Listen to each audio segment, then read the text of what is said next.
I forced my daughter to marry my husband's best friend. Once upon a time, there was a wealthy man named John who had a beautiful daughter named Sarah. John was good friends with a man named Michael, who was his husband's best friend. John and Michael had been friends for years, and John trusted Michael completely.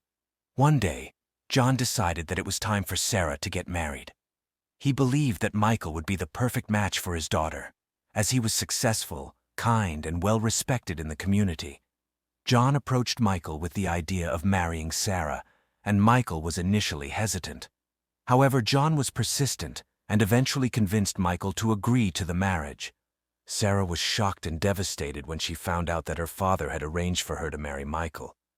She had never even considered Michael as a potential husband, and she was deeply in love with another man.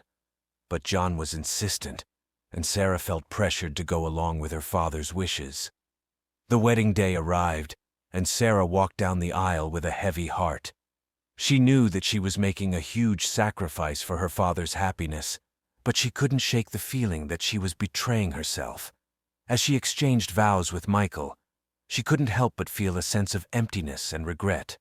As the years passed, Sarah tried her best to make her marriage work. She put on a brave face and tried to be a good wife to Michael, but deep down, she knew that she would never truly love him. She couldn't help but resent her father for forcing her into this marriage, and she couldn't forgive herself for giving up her own happiness for the sake of others. In the end, Sarah's marriage to Michael was a loveless and unhappy one. She lived out her days in quiet desperation, longing for the love that she had lost.